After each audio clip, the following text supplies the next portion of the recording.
4វិធីដើម្បីជួយធ្វើឲ្យអារម្មណ៍របស់លោកអ្នកធូរស្បើយនិងសប្បាយចិត្តពីភាពនៅលីវរបស់យើងចាអញ្ចឹងពេលខ្លះបងប្អូនយើងចាអញ្ចឹងភាពនៅលីវចាអញ្ចឹងពេលខ្លះយើងពិបាកចិត្តពេលខ្លះទៅយើងក៏សប្បាយចិត្តណាចាអញ្ចឹង4ចំណុចនេះយើងខ្ញុំទាំងពីរអ្នកនឹងលើកឡើងយកមកផ្ដល់ជូនចំណុចទី1គឺការដែលយើងធ្វើការផ្លាស់ប្ដូរនៃទស្សនៈរបស់អ្នកអំពីអារម្មណ៍នៃភាពឯកាអញ្ចឹងការយកឈ្នះនៃអារម្មណ៍នៃ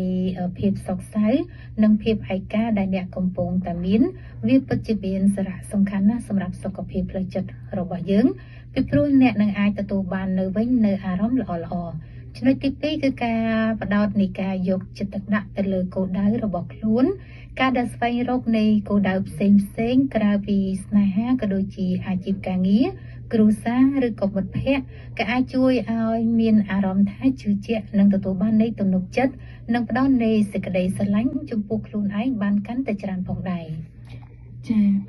ចំណុចទី3វិញការផ្ដោតលើការយកចិត្តទុកដាក់ចំពោះភាពនៅលីវរបស់ខ្លួនឯងចាការយកចិត្តទុកដាក់ទៅលើភាពនៅលីវគឺការស្វែងរកពេលវេលាឲ្យខ្លួនឯងឲ្យបានកាន់តែច្រើនស្វែងរកចំណង់ចំណូលចិត្តរបស់ខ្លួនឯងនិងព្យាយាមតម្រូវការនិងតាមចិត្តរបស់ខ្លួនឯងឲ្យបានច្រើនចា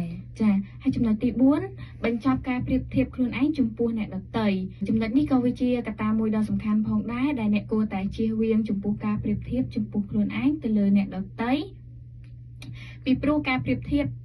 នីមួយតែងតែធ្វើឲ្យយើងមើលឃើញនៅក្នុងបណ្ដាញសង្គមពេលខ្លះការឃើញនៅក្នុងបណ្ដាញសង្គមវាមិនមែនជាជីវិតពិតប្រាកដនៅក្នុងសង្គមខាងក្រៅរបស់មនុស្សម្នាក់នោះទេចាអញ្ចឹងមកគេថាយើងក៏មានការប្រៀបធៀបខ្លួនយើងជាមួយនឹងអ្នកដទៃ